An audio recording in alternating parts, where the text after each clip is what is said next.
Je m'appelle Carlos Aimé, je suis chargé de projet au sein de la station marine de Dinard, du Muséum national d'histoire naturelle.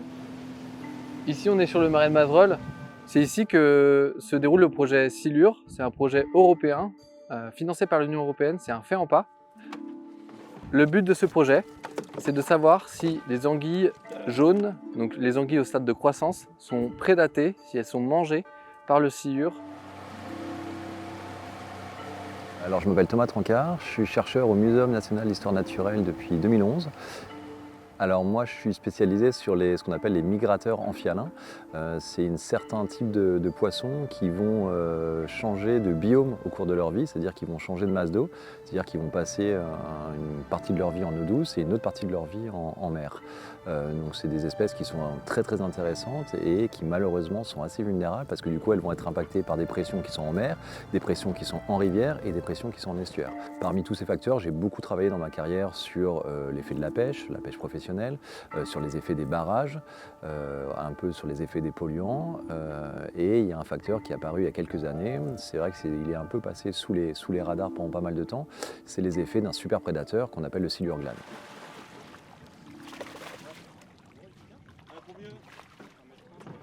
1,30 m la maille.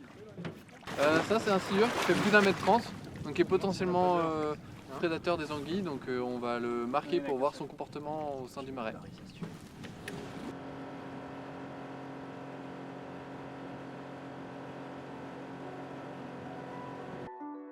On va utiliser 3 méthodes différentes. On va utiliser la télémétrie acoustique avec des capteurs de prédation. On va utiliser les isotopes stables et les conduits stomacaux. Et grâce à ces 3 méthodes différentes, on va avoir une bonne idée de ce qui se passe en termes de prédation pour l'anguille jaune par le silure.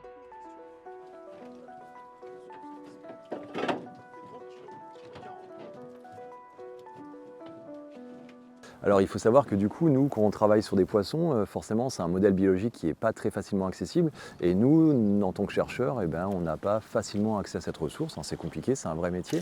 Donc c'est sûr que c'est très important pour les chercheurs qui travaillent sur les espèces de poissons en général, d'avoir des collaborations. Alors on travaille énormément avec les pêcheurs professionnels, on travaille aussi avec les pêcheurs de loisirs. Donc le protocole c'est toujours le même. Nous, on va demander aux pêcheurs loisirs, aux pêcheurs professionnels de nous fournir du poisson suivant un protocole que nous, on a établi.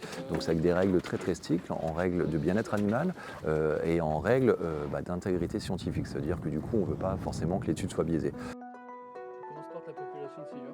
On a récolté des échantillons d'isotopie à la fois sur les prédateurs potentiels, mais aussi sur les proies potentielles du marais.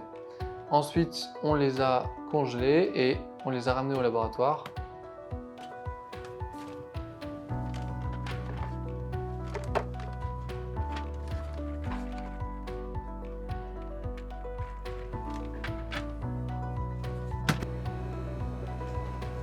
Au laboratoire, on les sèche, on les broie et ensuite on les encapsule et on les envoie à l'analyse.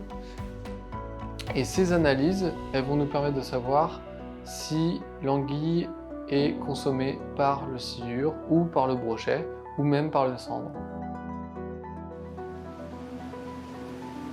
On a marqué des anguilles dans le marais, on en a marqué 100 avec des émetteurs à capteurs de prédation.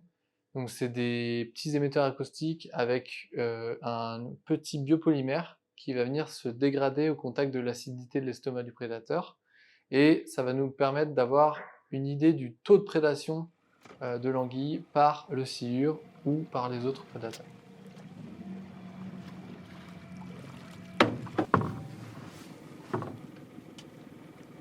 Donc on a placé 21 hydrophones comme celui-ci sur toute la surface du marais pour savoir à la fois les mouvements des anguilles, donc comment elles bougent, comment elles se répartissent au sein du marais, et aussi pour savoir si on a de la prédation dans notre population d'anguilles jaunes.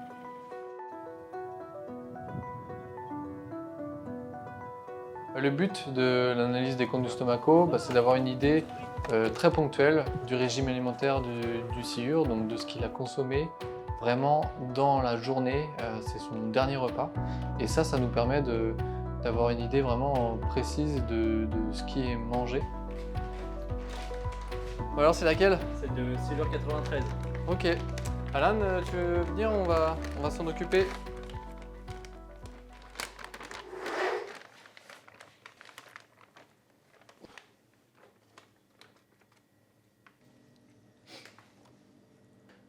Deux gardons, longueur fourche, 73 mm.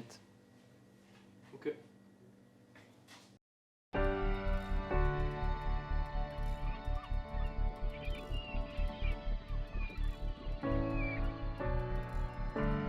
Donc pour l'anguille, contrairement aux autres poissons migrateurs amphihalins, on a des données qui sont plutôt rassurantes.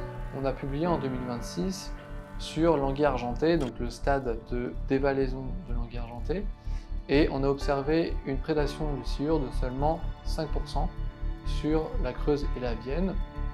Donc c'est plutôt rassurant, ça veut dire que sur cette courte phase du cycle de vie de l'anguille, on a assez peu de prédation par le sciure. Et ce qu'il faudrait maintenant vérifier, c'est l'anguille jaune qui a un stade de vie beaucoup plus long, voir si cette anguille jaune ne serait pas prédatée un peu plus, vu que la durée de cette période du cycle est beaucoup plus longue, de plusieurs années, voire plusieurs dizaines d'années. C'est exactement ça, le Muséum national d'histoire naturelle a juste un rôle dans l'observation et la description des phénomènes. Nous, dans la recherche scientifique, on n'est pas là pour prendre parti. Nous, on est là pour donner des informations, pour qu'ensuite il y ait des politiques publiques qui soient mises en avant